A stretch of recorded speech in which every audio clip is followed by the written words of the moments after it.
Pertempuran Hutan Hursen, Jerman. Schlacht im Hurtgenwald adalah serangkaian pertempuran sengit dari tanggal 19 September hingga 16 Desember tahun 1944 antara Amerika dan pasukan Jerman di front barat selama Perang Dunia II. Dalam hutan Hursen, sebuah 140 km persegi, 54 mil persegi, area sekitar 5 km, 3,1 mil, di sebelah timur perbatasan Belgia-Jerman. Satu itu adalah pertempuran terpanjang di tanah Jerman selama Perang Dunia II dan merupakan pertempuran tunggal terpanjang yang pernah dilakukan Angkatan Darat AS.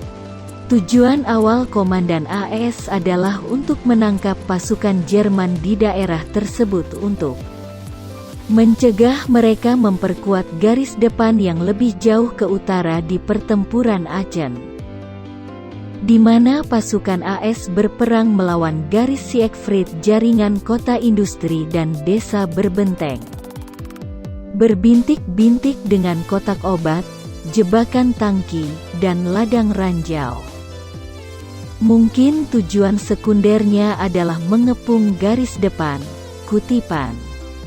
Diperlukan tujuan taktis awal Amerika adalah mengambil Smith dan membersihkannya Mons Chau. Pada fase kedua, sekutu ingin maju ke Sungai Ruhr bagian dari Operasi Ratu. Pada pertengahan September tahun 1944, sekutu mengejar tentara Jerman setelah pendaratan di Normandia melambat karena jalur pasokan yang diperpanjang dan meningkatnya resistensi Jerman.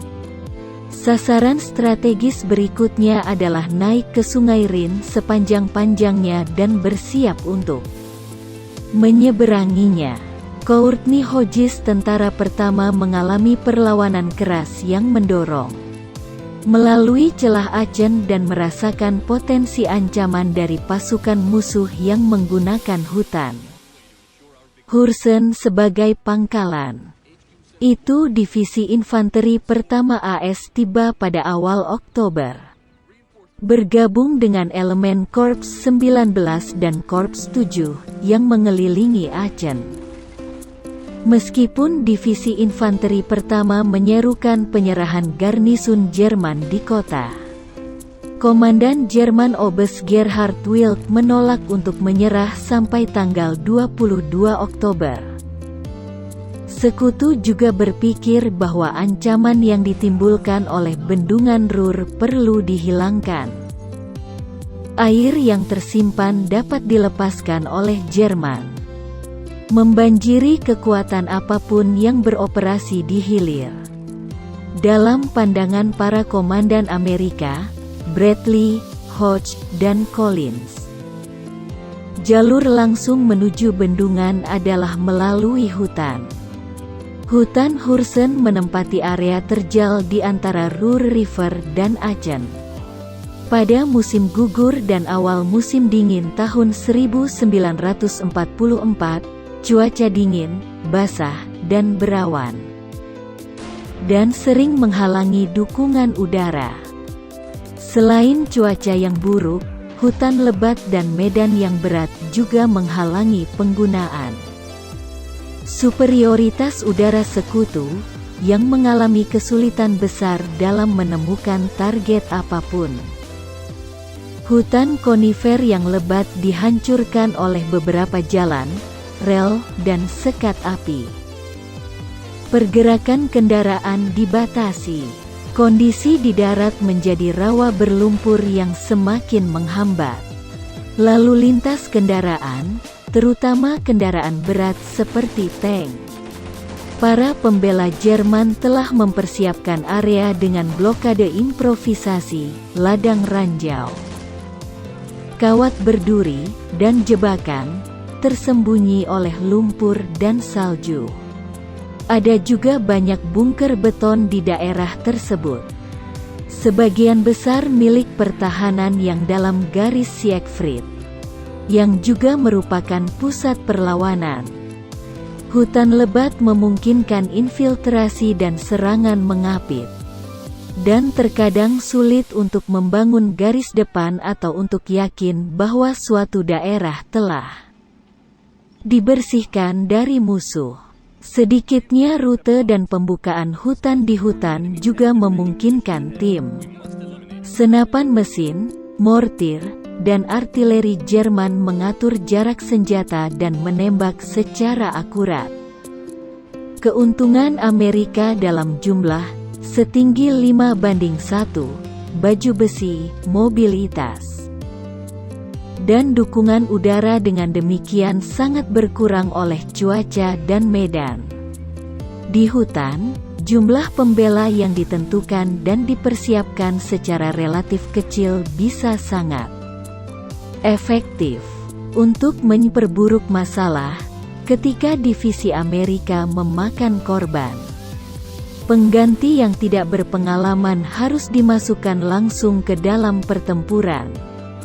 Medan hutan yang lebat juga membatasi penggunaan tank dan memberikan perlindungan bagi tim anti-tank Jerman Panzerfaust. DLL peluncur granat berbentuk muatan. Sekutu membuat peluncur roket improvisasi menggunakan tabung roket dari pesawat dan trailer jeep cadangan.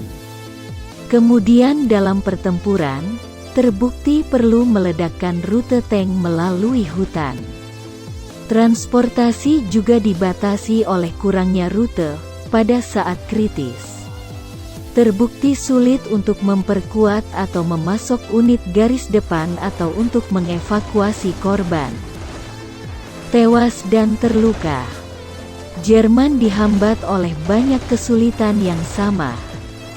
Diperburuk karena divisi mereka telah mengalami kerugian besar saat mundur melalui Prancis dan dengan tergesa-gesa diisi dengan anak laki-laki dan orang tua yang tidak terlatih. Seringkali tidak layak untuk dinas militer normal.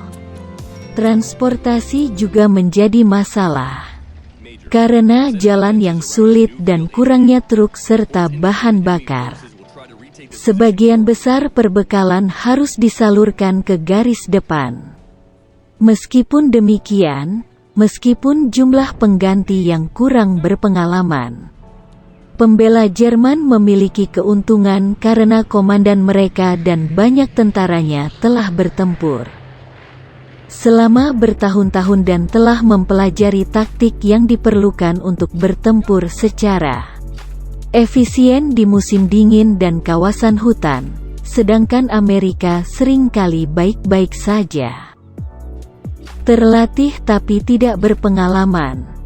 Pertempuran Hursen berakhir dengan kemenangan pertahanan Jerman dan seluruh serangan merupakan kegagalan yang menyedihkan bagi sekutu. Amerika menderita 33.000 korban selama pertempuran yang berkisar hingga 55.000 korban, termasuk 9.000 kerugian non-pertempuran dan mewakili tingkat korban 25%. Jerman juga menderita kerugian besar dengan 28.000 korban, banyak di antaranya adalah non-tempur dan tawanan perang.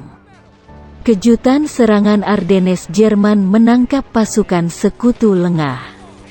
Jerman menyerang dengan hampir 30 divisi, termasuk SS pertama, SS kedua, dan SS ke-12 divisi Panzer, dengan titik paling utara dari garis depan pertempuran berpusat di Monschau. Mereka memaksa besar menonjol di garis Amerika sedalam hampir 60 mil pada batas maksimumnya. Namun, Jerman tidak pernah mendekati tujuan utama mereka. Penangkapan Antwerpen. Serangan Ardennes terhenti total pada awal Januari. Ketika pasukan Jerman di bahu utara tonjolan itu diblokir oleh pertahanan Amerika yang kuat. Penghancuran jembatan oleh para insinyur Amerika, dan kekurangan bahan bakar. Pada awal Februari, pasukan Amerika menyerang melalui hutan Hursen untuk terakhir kalinya. Pada tanggal 10 Februari tahun 1945, Bendungan Ruhr diambil alih oleh pasukan Amerika dan hutan itu sendiri tidak dibuka sampai tanggal 17 ketika Divisi Lintas Udara ke-82 mencapai Sungai Ruhr.